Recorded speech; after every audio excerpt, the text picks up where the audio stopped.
بسم الله الرحمن الرحيم الحمد لله رب العالمين والصلاة والسلام على سيدنا محمد وأهل بيته الطيبين الطاهرين اللهم صل على محمد وآل محمد وعجل فرجه وارحمنا به.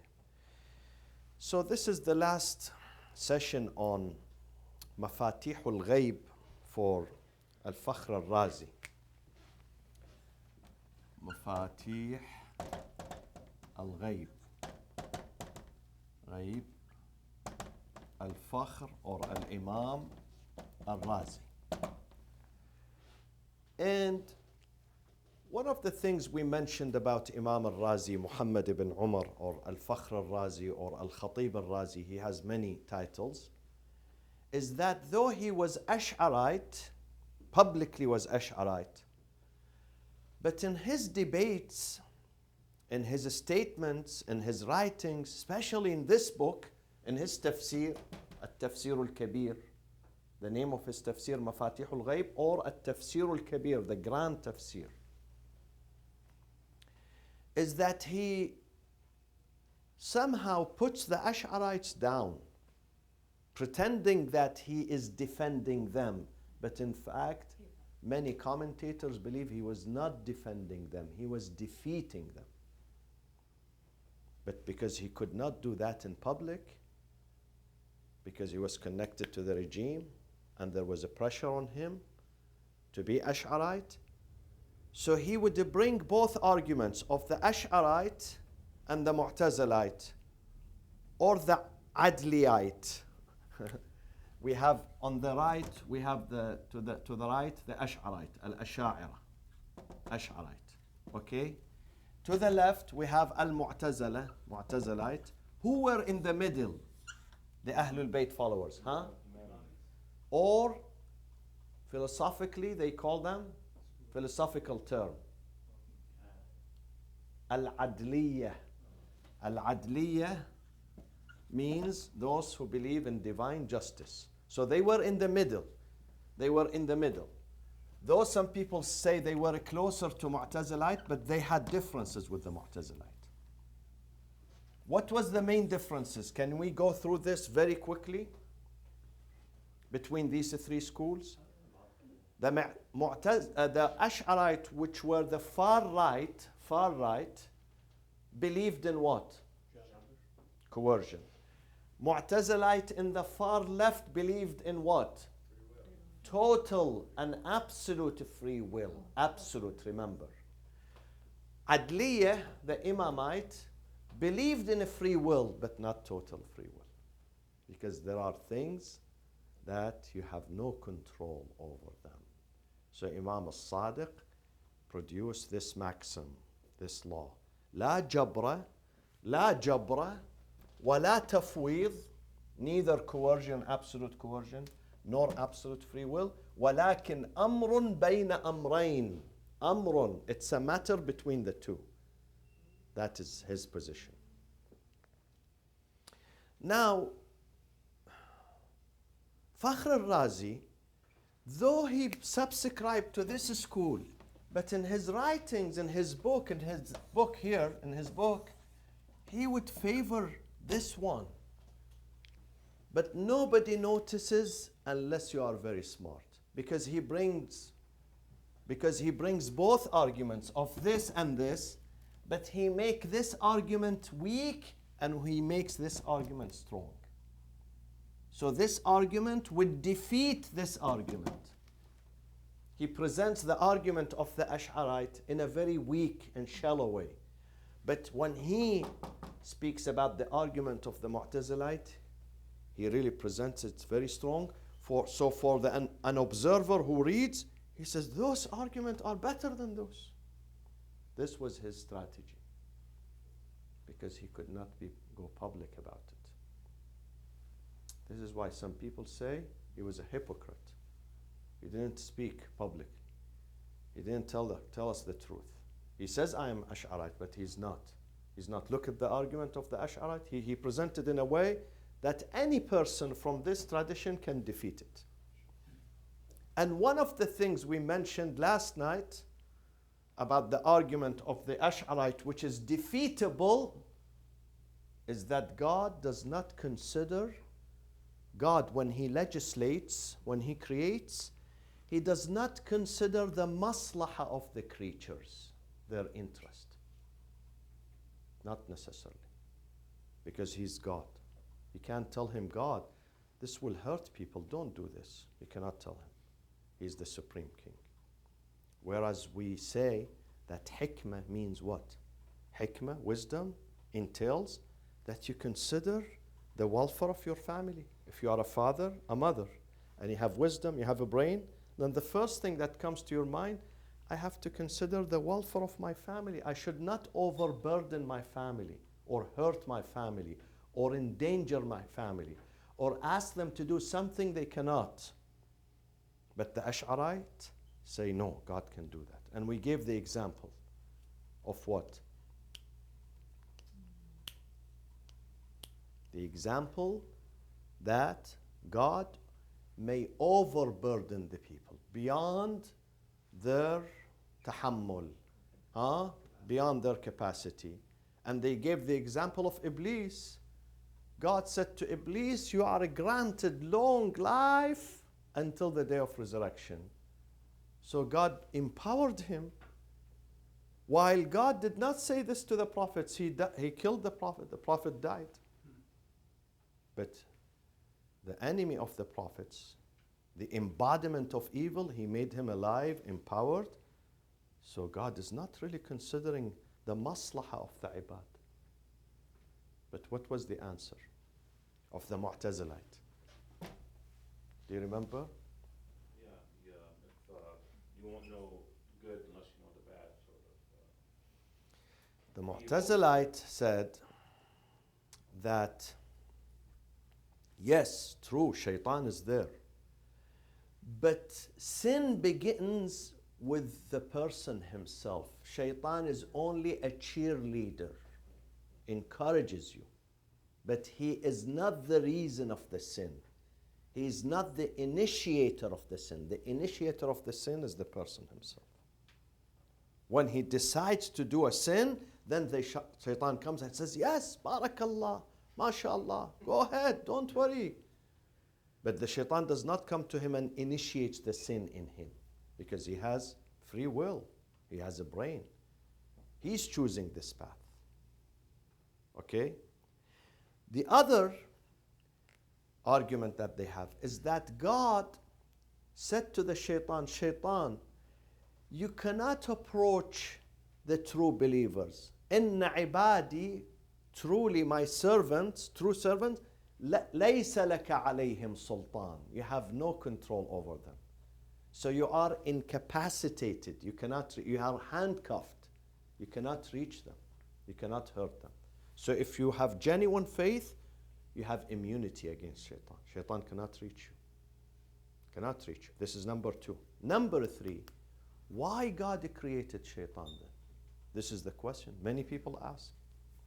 Many people, especially the young generation, argue, if God knows shaitan is terrible, evil, wicked, he whispers to us, he intimidates us, he deceives us, then why did you create him in the first place? What is the answer? Actually proves the concept of Which is? will. Exactly, You free have will. the right to decide. But also, they say that you must have in this universe a balance. Because if it is all goodness in this universe, then you don't deserve paradise. You didn't do anything, you didn't earn it. You didn't. Like someone whose father is a multi-billionaire and his father died. He's lazy, he doesn't go to school, he doesn't have any profession, he doesn't have work, he doesn't have job, he doesn't have career, he doesn't have intelligence. His father died, they give him the money. Did he earn it? He didn't earn it. He inherited the money. He didn't do anything. He was sleeping, they told him your dad is dead and the money is yours. He doesn't deserve it.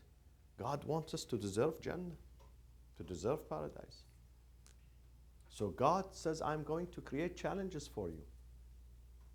And if there are no challenges, why do you deserve paradise? You have to resist. I'm giving you paradise because of your resistance of these challenges. And then we really do not understand the meaning of faith unless there is disbelief. You don't understand belief, the value of belief, unless you live in disbelief, as we mentioned last night. We don't understand the value of health unless, God forbids, we lose the health one day. We are in pain, we are in the hospital, we cannot walk, we cannot eat, we cannot open our eyes. At that day, I say, oh, subhanallah, God for so many. The story of the man who went, he had urine retention. He could not, go to the bathroom. He was 8 years old. So they took him to Hague Hospital, and they just put the tube, and then he was relieved. So when he was leaving, they said to him, hey, the bill, you have to pay the bill. So he saw the bill, $7,000. He started crying. They said, why do you cry? We can make it an installment. He said, no, not because of that. I can give you the money. But I'm crying that God, for 8 years, made me urinate for free.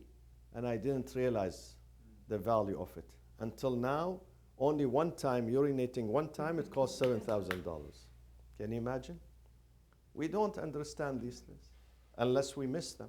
We don't understand the meaning of freedom, especially here in America. I'm free unless I live in the Middle East. They take me to jail, back and forth to the jail.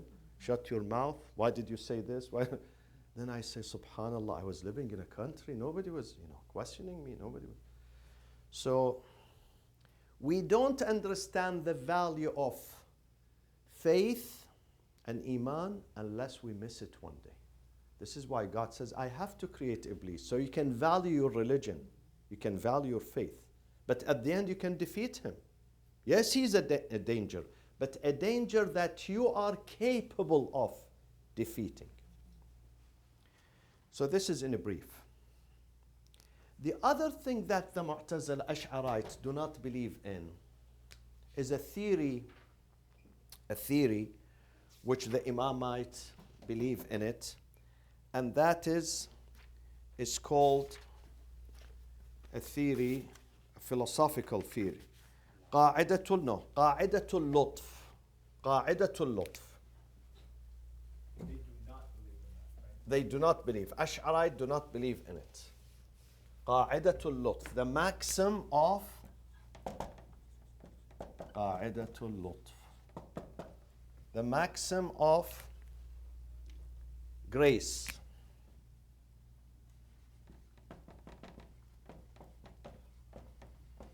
What does قاعدة اللطف mean, my friend? It means that since God is compassionate to his servants, merciful to his servants, he really means to guide them. He really means to invite them to his path. So if you mean to invite someone to your house, you really love this friend and you really, really want him to come to your house, do you give him the right address or the wrong address? Huh? Definitely you give him the whole address with the zip code, with sometimes direction. Sometimes you tell him where to park because you love him, you want him to make it. But if you don't like him, you may give him the wrong zip code, I came to America 25 years ago. There was a man, he's a good man, old man, but he's naive. Always he gives wrong answers. So if you want to go to the wrong place, go to him. This is before, before GPS and before Google and before these things. At that time, people depended on go left and make, do you remember? So he will give you exactly the opposite direction, believe me. But so God does not give, God gives the right direction. He does not give the wrong direction. This is the meaning of qa'idatul. Lutf means grace. He wants grace. He's graceful. So he really means it to invite them. This is why he sends prophets. Why did he send prophet? So he invites you. Why did he send book? Why he's guiding you from time to time, he's guiding you. Why he's encouraging, why he's asking you to pray. So you pay attention to him. These are all means to be guided. But Ash'arites say no, he's not obliged. He said, I am creating you and you have one path. You guys, Jannah. You guys, Jahannam. Ajib, their theories is loaded with fabrication and fallacy and politics. But the Quran says. Yeah, but they manipulate the Quran. They manipulate the Quran. They bring you verses that when you read them, and if you don't get the answer from Ahlul Bayt, you think, well, they are right. See, they are right. It supports their argument. One of them, basic one, يهدي من يشاء ويضل من يشاء. God guides whomever he likes and misguides whomever he likes. So they say, see, he's saying, I guide whomever I like, so it's not up to you. But what is our argument? No, it's up to you. It's up to the human. It is, yes, up to God, yes, but based on our merits, based on what we deserve. God guides those who deserve guidance and misguides those who deserve misguidance. An example of that, a son who listens to his parents. He respects his parents. So the parents, they would give everything to that son, to that daughter, because he respects. Another son in another family who never respects his parents. He's always disobedient. He's always undutiful. He's always, arrogant. He yells. He disrespects. So the parents, they go after him, of course, times after times, until he reaches the age of 50, and he's still. At that time, the father says, you are not my son. Nuh said to his son, you are not my son anymore. God is the same. God does not give up on us from the first instance. He doesn't. God runs after us. He pleads to us. He says, please come. Please. قُلْ يَا عِبَادِيَ الَّذِينَ أَسْرَفُوا عَلَىٰ أَنفُسِهِمْ. Those who made terrible, terrible sins, I am ready to forgive you. أَسْرَفُوا عَلَىٰ أَنفُسِهِمْ. Israf means excessiveness of crimes and sins. Still, I am ready to embrace you. But some people, they would not listen. They say, leave me alone. When you say to God many times, million times, leave me alone, I don't want you, God, يُضِلُّ مَنْ يَشَاءُ. He doesn't deserve, unfortunately. Yes? Said, I know it's going off topic, but can you give me an explanation if someone asks me this question, what should I say to that person? What's the best answer to give to that person? Like, what you're saying? Guidance and misguidance? Because they say, I just gave you the someone answer. asked me, I know, but what's the best way to put it? Like, The best way is that God wants to guide the entire human, even Iblis. The hadith says, on the day of judgment, God is going to forgive and forgive and forgive until even Iblis, he says, maybe I am one of them. Maybe even Iblis will be under this impression that look at God, how many he forgave, maybe he will forgive me too. So he's very merciful, very forgiving. But sometimes we go against him. We are arrogant. We tell him, I don't want you, God. I don't believe in you. Don't we say this to God? Many people say this to God. I hate God. I don't want God to interfere. I don't recognize God.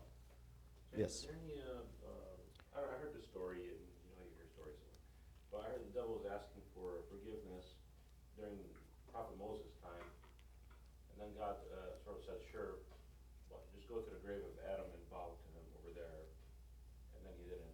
He refused. Maybe it's right, yeah. God says, even if it is too late, I'll give you another chance. But his arrogance would not allow him. isn't that what we spoke about when you said, God says, the hadith says, if the soul reaches here, before it reaches here, the Prophet said 1 year, the person lived 60, 70 years in sin. 1 year before his death decides to repent, God would accept his repentance. Then he said 1 year is too much. 1 month. Then 1 month too much. 1 week. Then he said 1 week is too much. 1 day, even 1 day before death. Then he said 1 hour before death. And then he said even 1 hour is too much before his soul reaches here. Yani the last minute. If he says, God, I'm sorry, I come back to you, God will accept him. But some people, their soul reaches here and leaves, and they say, terrible story. I should not say this on camera because it happened in Irvine. Someone died in Irvine last year. He had cancer. He knew that he's dying. He said to his family members that I want you to come at the moment of death. Each one carries a bottle of wine, and I want loud music and loud dancing while I am dying. And I want laughter, no tears. Can you imagine? Can you imagine? Because he's against God. He's against Islam. I want to drink, dancing, laughter, all sorts of music while I'm dying. And I want women to wear, mini skirts and don't wear black. He said to them, no blacks. While he's dying. Can you imagine? We have those people. So what would you expect God to do? What do you expect him to do? Well, you said, when you spoke about when a person is bad, they're going to be bad even though, like, they might have the opportunity to be forgiven, but they're going to be bad. Do you remember when we spoke about this? And then if they're going to be good, even in the last minute, Allah will help them and save them, even though they've done a lot of bad. This depends on the intention. Some people, their intention to be good, but they fall short of it because of certain challenges, circumstances. But inside, they love to do good. They love to go to paradise. They love to worship God. Some people, they love to pray, but he says, I couldn't. Sorry. Some women say, I love to observe hijab. I couldn't.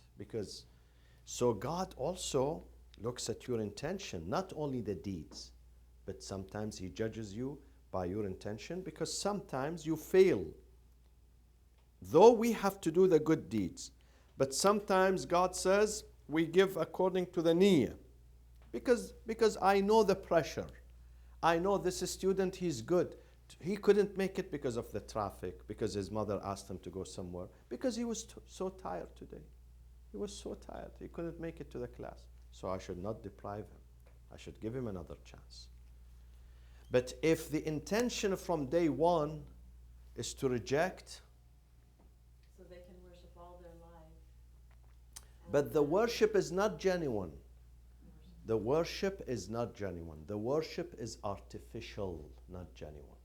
Many people give not for the sake of God, for the sake of the praise of the community. So people watch me, I am paying, I am helping, I am donating. He's not doing it for God. So it's not acceptable. Same thing with the prayers, same thing with fasting, same thing with other types of services. They are not doing it for the sake of God. If it is not for the sake of God, then you don't get credit from God. Let's go to the last point and we conclude. This man comes to the most important, one of the most important verses in Surah Al-Baqarah, which when you go home, check it out. Ayatul Imamah 124. وَإِذِ ابْتَلَى إِبْرَاهِيمَ رَبُّهُ بِكَلِمَاتٍ فَأَتَمَّهُنْ قَالَ إِنِّي جَاعِلُكَ لِلنَّاسِ إِمَامًا. God tested Ibrahim. How many? Some people say 2 tests, some people say 3, some people say 4. When he passed these 4 finals, difficult finals, God said, now I am going to make you Imam. Imam means universal leader. And in this context, listen to me very carefully. In this context of this verse, Imama is bigger than Nubuwah. Bigger than a prophet. Why? Because already Ibrahim was Imam, and then God appointed him. Already Ibrahim was Nabi, then God appointed him Imam. So it means Imam is a promotion above Nubuwah. one level above. So every imam could be a prophet, but not every prophet could reach the stage of imam. Fakhr al-Razi comes to this and he says the Shi'as say that the imam who succeeds the prophet has to be ma'soom. Why has to be ma'soom? Because Ibrahim said to God, وَمِن ذُرِّيَّتِي, you are making me imam? God said, sorry. قَالَ لَا يَنَالُ عَهْدِي. Ahdi, God said about imam, ahdi. Ahd. Covenant.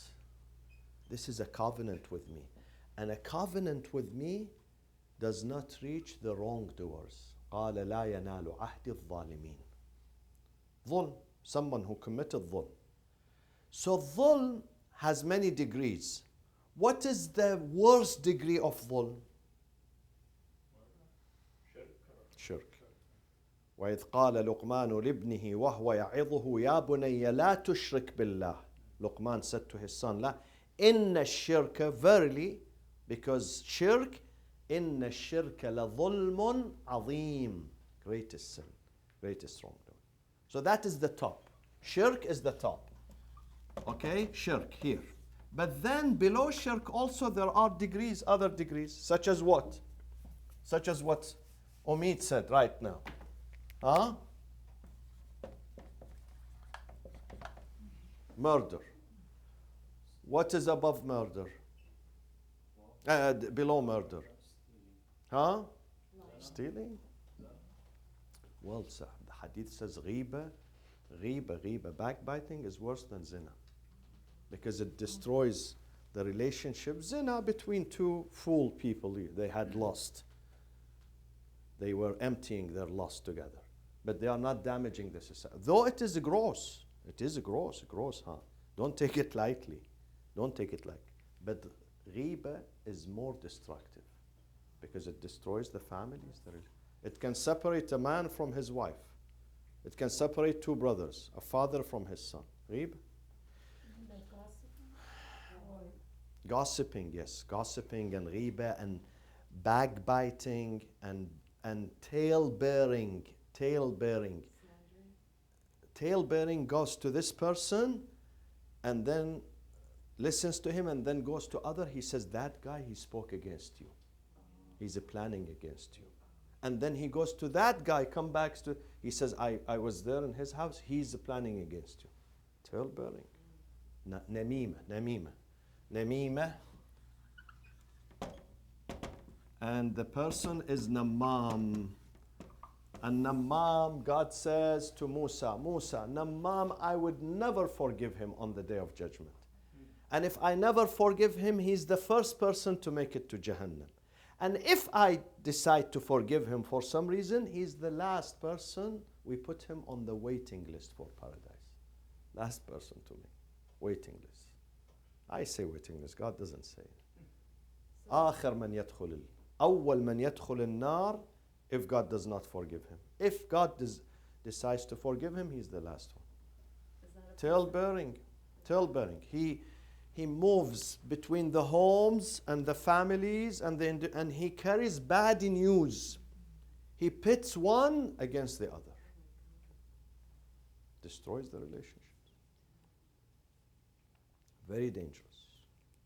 This is why we really must observe our tongue. Every statement we say, we have to be careful. We should not be carried out when we are in a session drinking tea and coffee and, oh, let me speak about this. Some people ask me, what do you think of this? Then I forget myself and I start slandering him. Be careful. The control, we have to put the biggest lock, not here at the gate of our masjid, wallahi. The biggest lock on our mouths. If you want to remain safe. So is that Otherwise. the person that causes fitna? Is that what fitna is? That person that causes fitna? Yeah, causes fitna. Division, separates people, make people upset with each other, make them, make your heart has hate and a grudge to that person because you have to do exactly the opposite. If you hear someone is speaking against someone, and he tells you, did you hear him speak? He says, no. You say, no. Lie. You say, no, I didn't. I didn't hear him. You have to lie here. Not to have you put on it pepper and salt and spices and increase. Yeah, he said this about your mother, about your father. He said you have corona disease. He said, okay. So he says, but the Shia are wrong. Now some people say, when he present, Hamid was saying he doesn't have good opinion of the Shia. Some people say when he presents his idea, his objection to the Shia, his rebuttal to the Shia, they are not very forceful. They are very shaky. So this is how we know he's Shia. He pretends that he's, rebattling the Shias, but in fact, the arguments he brings are not powerful. He says, number one, Shia said Abu Bakr, Umar, and Uthman are not qualified for Khilafah because God said to Ibrahim, لا ينال عهد الظالمين.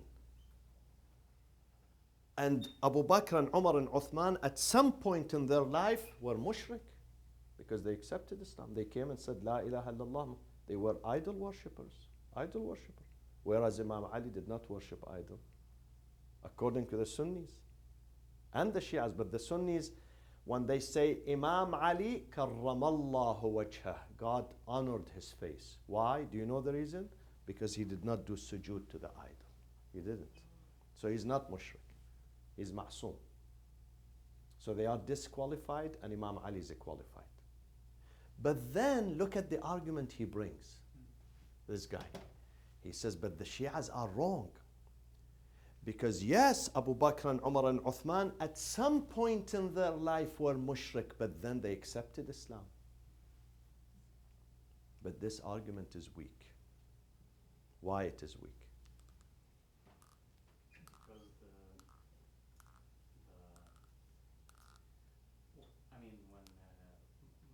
the last ayah, لا ينال عهد الظالمين. Zulm could be anything, any light. So you mean it does not have to last forever. Even if one day or 1 year or 5 years someone was zalim, he becomes disqualified. Yes? No? It's their behavior, their actions that showed what they Not their history? So let me ask you this question. If someone is a felon in America, can he nominate himself for the presidency of the United States of America? Why? because he has now a past record. Past record. They say sorry. Now we don't take you to jail. You are free. We are not punishing you, but you cannot be the president. Because the president, his record has to be what? Clean. We cannot have a felon. Same thing, God said this 1400 years ago. They were felons. Now they are Muslims, no problem. But it went into their record. You have into your record that you did dhulm, violation. But he say it in a way that it is defeatable. He says, but they were in the past, but now they are not. When they became caliphs, they were mu'min, they were Muslims. But the argument, God is saying that if someone committed a sin, he's disqualified. I don't care, even if he even if he did tawbah, because it went into his record. It went into his, yes, now God is okay with him. But then the Shia say to Fakhr al-Razi, they say one more thing, Fakhr al-Razi. They were not only mushrik in the past, they were zalim even when they assumed the Khilafah, because they took something that does not belong to you. They usurped the Khilafah from Ahlul Bayt. So they did dhulm to the last day of their life. Are you with me? So this is the argument that he brings. And the second thing he says, also it is weak. This is why it makes some people believe that he's a secret Shia. He says the Shia, say Abu Bakr, Umar, Uthman are disqualified. But God here is talking about nubuwwah, not khilafah. But in reality, God is not talking about, because Ibrahim was already Nabi. Ibrahim was Nabi. God is talking about imamah, which is a level above nubuwwah. He says, Inni ja'iluka linnas, not nabiyya, imama. And he said, then I need this imamah for my generation. God says, sorry. Some of them are zalim, they cannot. So God, and how come a genius man like him, he missed this point? He missed this point? God is saying to Ibrahim, imama, not nabiyya. How can you say nabi? So they say he puts this on purpose to be defeated easily. Yes, Dr. Ali. What about the hadith about the Prophet said there'll be 12 imams after me? Uh-huh. Is that accepted? It is accepted. It is accepted. So what's the interpretation of that 12 imams? It's like caliphs. Oh, caliphs. First 12? Caliphs. They say al-khulafa min ba'di, 12. Sahih Bukhari and Muslim. They say the Prophet said khulafa after me, not imams. Khulafa after me. And by the way, for the record, Sunnis do not claim that Abu Bakr and Umar and Uthman are imams. Therefore, they don't call them imam. You never see in any book Imam Abu Bakr, Imam Umar, Imam Uthman. Only Imam Ali. About Ali, they say Al-Khalifa Abu Bakr, Al-Khalifa Umar, Al-Khalifa. But they don't promote them to the level of imamah because they know they are not qualified for imamah. Imamah is something much bigger. Imamah encompasses not only this earth, the entire universe. The entire universe. So none of the Sunnis claim that Abu Bakr and Umar and Uthman were universal leaders. They say they were caliphs, succeeded the Prophet in the political position only, not knowledge. They also admit that Abu Bakr was not the most knowledgeable, neither Umar nor Uthman, only in the political office. This is why they don't call them imams. But when it comes to Ali, they call him Imam Ali. See, Imam Ali. Imam Ali karramallahu wajha. They say Ali was different. So they acknowledge this. So, this is the end with Fakhr al-Razi. This is why some people believe, no, he was Sunni, he didn't like the Shias. Others believe, no, his loyalty to Ahlul Bayt was something else. Because when he speaks about Suratul Insan, هل أتى على الإنسان حين من الدهر, when he speaks about the 3 days that they fasted, he says this is something unheard of Ahlul Bayt. When he speaks about Mubahala, قل تعالوا ندعو أبناءنا, this is why it's important for you to get his tafsir. It's really important. قل تعالوا ندعو أبناءنا وأبناءكم ونساءنا وأنفسنا وأنفسكم. He says أنفسنا means ourselves and yourselves.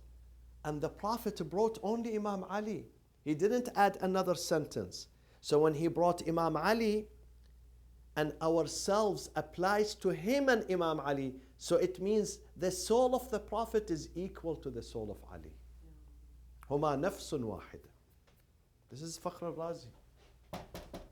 He says Muhammad and Ali are one soul. And when he speaks about Tathir, Ayatul Tathir, he says there are rumors. Some people say his wives are included. Some people say the community of Medina. I say no. I say Ayatul Tathir is an exclusive club. It is Muhammad, Ali, Fatima, Hassan, Hussein.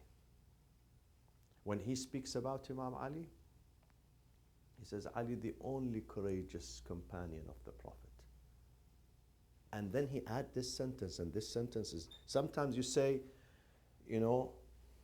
Umid is the only intelligent student.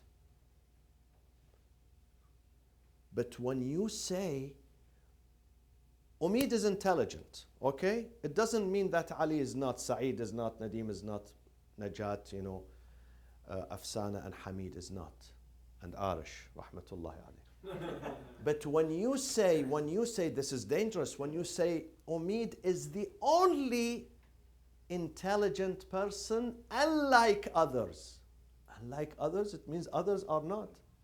This is what he says about Imam Ali. He says Imam Ali, the only courageous, unlike others. It means they were not courageous. Fakhr Razi, yes. Yeah. This is why there is a debate that whether he was really anti-Shia, because some people say then why he says Rafida. And they argue that he didn't, the scribers they put. These books, not like today. Today you do them in your computer, you send them to the publisher, it comes back to you for correction, editing. At that time, there is someone sitting, you read and he writes. And then it's only copy. Then someone else makes a second copy, a third copy of. So in the due process, some people are going to change. So it does not mean. Huh? Nobody could have touched the Quran yet. No, the Quran, nobody claims that it was, they tampered with it. It's a miracle. It's a miracle. Nobody. They tried. Do you know that they put an enemy country that we have? They printed it and they inserted, but it was easily visible that this is counterfeit. This is not genuine verse. In another language, or In the Arabic. Yes. وصلى الله وسلم على سيدنا محمد وأهل بيته الطيبين الطاهرين